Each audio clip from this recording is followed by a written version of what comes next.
ada satu kearifan namanya hidup itu apa? Hidup itu adalah cari sebanyak mungkin supaya hidup itu tidak tergantung pada banyak hal. Sehingga misalnya cara berpikir orang-orang modern itu sebenarnya banyak orang-orang ilmuwannya nggak ngagumi Amerika. Bukan karena angkuh ndak. Untuk mempertahankan kebesaran negara sebesar itu, kebutuhan listriknya besar, kebutuhan tentaranya besar, kebutuhan apa? Sementara negara kayak Venezuela atau Swiss kebutuhannya ada banyak. Pertanyaannya, yang tergantung dengan banyak hal sama yang tidak tergantung banyak hal, itu pinter mana? Kalau dibalik pertanyaannya gitu, negara-negara maju itu tidak keren kalau dibalik pertanyaannya. Orang yang untuk mempertahankan eksistensinya banyak, butuh banyak hal, dengan yang tidak butuh banyak hal, itu pinter mana? Orang yang bahagianya nunggu jadi dokter, nunggu jadi kiai besar, kiai viral, dengan orang yang bahagia cukup dengan ngopi, itu pinter mana? Tapi kalau dibalik pertanyaannya, orang yang taunya nikmat hanya kopi dengan nikmat yang banyak, pinter mana? Makanya Mbah Mun tuh kalau guyon itu lucu. Aku iku saake ambek wong desa sing mlebu swarga. Saya dulu eskal mlebu swarga kok disakeni. Akhirnya beliau memberi penjelasan. Wong desa iku roe pakanan enak, iku mau kopi mbek uduk. Lah swarga iku mau nuruti sing dikarepno. Akhirnya wis mau mangan, wis ngopi, nguduk, ngopi ora roh pakanan liyane ku ora roh. Nasi mandi yo ora roh, pizza yo ora roh apa-apa.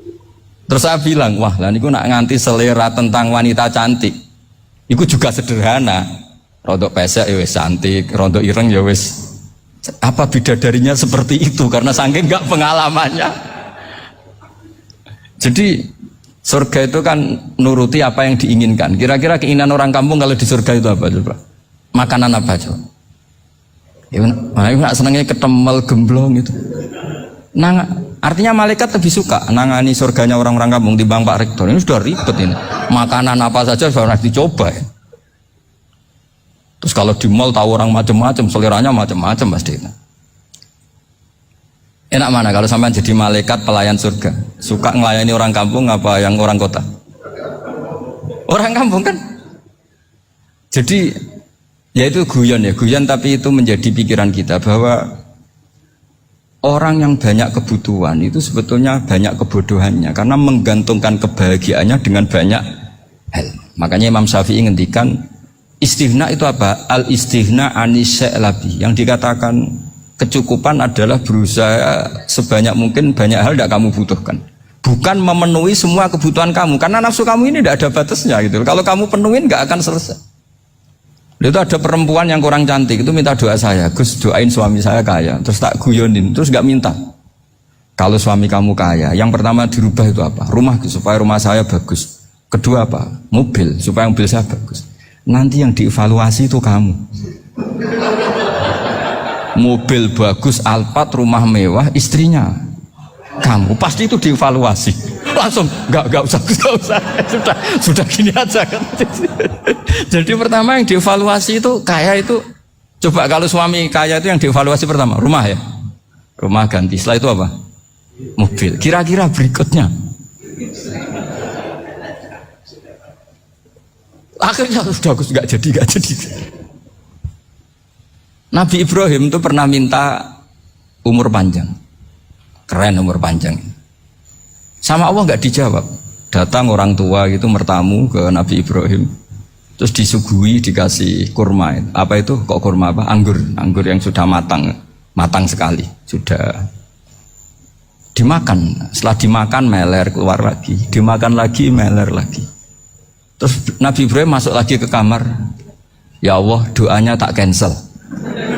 Nanti kalau saya tua kayak itu. Jadi Allah itu gak jawab langsung tapi ngirimkan itu. Akhirnya ya Allah gak jadi. Nanti takut itu. Saya pernah ngalami jadi kiai tadi ada ibu-ibu ya kurang ya gak pati cantik lah. Suaminya tuh miskin sekali. Minta doa saya supaya kaya. Bareng tak kasih pertimbangan itu udah gak usah gak jadi. Jadi itu kearifan. Tapi kearifan ini harus kita tanamkan. Saya nggak bisa membayangkan Indonesia yang besar ini andai kan tidak ada qanaah, nerimo ing pantum. Coba sekarang ada Covid. Andai kan Indonesia itu kayak Perancis. Saya beberapa kali punya tamu orang yang hidup lama di Perancis, bahkan dapat istri orang Perancis. Itu dulu nggak begitu mencintai Indonesia. Tapi setelah di Prancis 2 tahun, wah Indonesia hebat. Di Prancis itu kata dia kalau cerita, semua kebutuhan masyarakat itu dibebankan ke negara. Apa saja minta negara, apa saja nyoal negara. Sementara Indonesia, coba kalau Indonesia mengalami seperti ini kok tidak ada konaan, rimo ing pantum, bisa kios Indonesia. Orang miskin nyalahkan negara, kelaparan nyalahkan negara, apa saja. Tapi barokahnya dididik kiai, jogeman nyalahno wong liya. Sore pun romo ing pandum, diame. Sampai gak ngerti kalau Covid. Banyak tuh orang-orang kampung itu, orang lugu-lugu itu. Mbah niki saking Covid, salam ning Covid, muga-muga umure panjang. Dikira Covid itu nama orang yang ahli sosial itu. Mbah niki dana saking Covid. Matur nuwun sampekno salamku, muga-muga umur panjang. Bingung kan yang nganterin ini. Ini gimana yang mau menjelaskan? Memang nggak paham. Ribet kan. Tapi saya pastikan bahwa dengan keadaan seperti ini kita bahagia, kita stabil, itu jelas barokahnya kalimah tadi, moto tadi atau pegangan hidup tadi. Makanya disebut al-ibarat qutun li ailatil mustami'in, bahwa redaksi atau kata-kata atau pegangan atau filosofi hidup, apalah namanya itu adalah penyemangat. Penyemangat. Karena kata-kata ini memang luar biasa. Ketika sahabat perang demi kebenaran, zaman itu ya pasti benar karena yang dibela Nabi. Dulu itu kan enak zaman Nabi, yang dibela mesti benarnya, musuhnya mesti salahnya. Sehingga dulu itu memang harus tegas. Kalau sekarang mau tegas gimana? Yang kamu bela tidak mesti benar, musuhnya tidak mesti salah. Ribet kan kalau misalnya saya tukaran sama Pak Rektor, kamu mau bela mana kan bingung. Saya tidak mesti benar, saya tidak Nabi. Pak Rektor apalagi tidak mesti benar lagi kan? Ribet kan? Jadi kalau kita mau perang sekarang itu mau pede gimana? Enggak. Makanya banyak ulama sekarang tuh mau tegas tuh enggak berani karena ya banyak hal yang abu-abu lah wilayahnya. Misalnya pilihan presiden atau pilihan bupati, pilihan menteri. Kamu mati-matian bela itu, yang kamu bela tidak mesti benar, musuh kamu tidak mesti salah. Misalnya pilihan bupati, wah ini kabupaten ini baik kalau bupatinya ini, yang satu bilang ini, terus tim suksesnya kamu tanya, kamu yakin? Ya tidak juga. Lah kenapa semangat? Kan saya botohnya, paling alasannya ya itu aja, bukan yang lain. Beda dengan zaman Nabi, Nabinya mesti benar, Abu Jahalnya mesti salah, kan enak aturan mainnya jelas. Singkat cerita dalam perang itu banyak sahabat yang ngalami luka, ngalami apa gitu. Kemudian curhat ke Nabi, ya Nabi gara-gara derekkan jenengan, ngikuti jenengan saya harus ngalami seperti ini, seperti ini. Ngiranya orang itu diapresiasi sama Allah keluarnya itu. Ternyata sama Allah gak diapresiasi. Malah diturunkan ayat intakunu ta'lamuna fa innahum ya'lamuna kama ta'lamun wa tarjuna minallah malah yarjun. Kalau kamu sakit karena perang, orang-orang kafir itu ya sakit, itu saja berani padahal demi kekafiran. Wa tarjuna minallah ma la yarjun, padahal kamu punya nilai lebih yaitu berharap kepada Allah yang mereka tidak punya. Saya jadi kiai itu ya kadang mangkel. Karena yang benci ya benci, yang seneng itu ngel-ngel loh kayak Pak Bejo. Jadi semuanya ribet. Lah iya, yang benci ya ganggu, yang seneng ya ganggu, tambah nemen. Seribet. Tapi kalau sudah ingat bandar narkoba, mereka berhadapan dengan polisi, kadang ditembak karena kesalahannya terlalu fatal. Antar persaingan mereka juga bisa tembak-tembakan karena merebut pasar narkoba. Itu saja mereka berani. Kok kita yang jadi kiai kadang dicium tangannya, dihormati gak berani, hanya takut apa ya, musibah-musibah kecil lah, atau problem-problem kecil.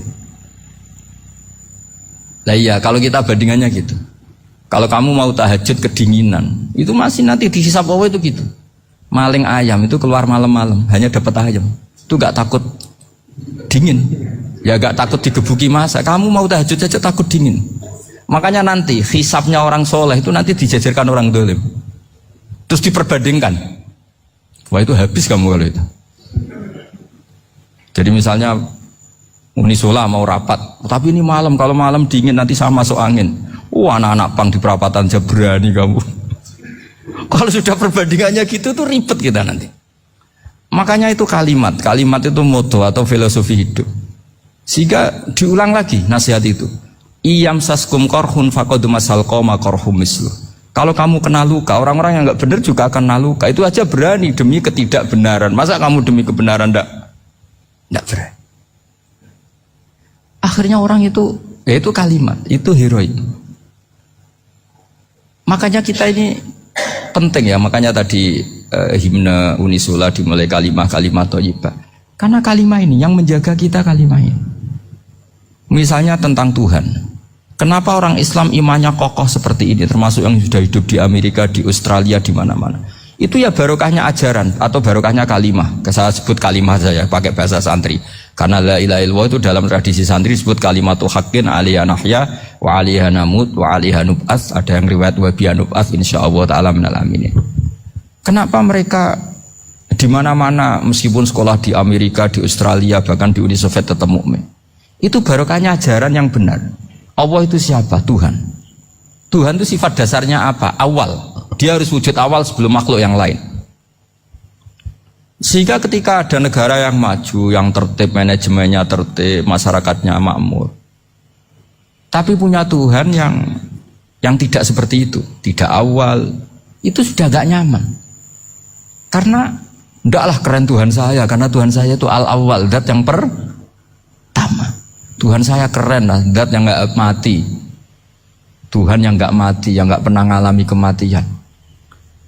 Sehingga tontonan atau yang dilihat kenikmatan-kenikmatan yang lain ini tidak mengubah dia pendirian tentang Tuhan. Karena mantapnya satu kalimat tadi bahwa Tuhan itu ya harus satu, harus awal, harus tidak mati, tidak rusak, tidak ngalami apa-apa yang membahayakan. Sehingga ketika ditawarin Tuhan yang lain meskipun menjanjikan secara finansial atau kemakmuran, mereka gak tertarik. Itu coba, itu barokahnya makmur apa barokahnya ajaran? Barokahnya ajaran. Sering negara Islam itu kalah makmur dengan mereka, tapi barokahnya ajaran ini tetap apa? Tetap Islam. Makanya Nabi Ibrahim, Nabi yang sukses bikin waja'alaha kalimatam baqiyatan fi aqibi. Sehingga kita ini bekti sama orang tua misalnya, itu ya karena ajaran.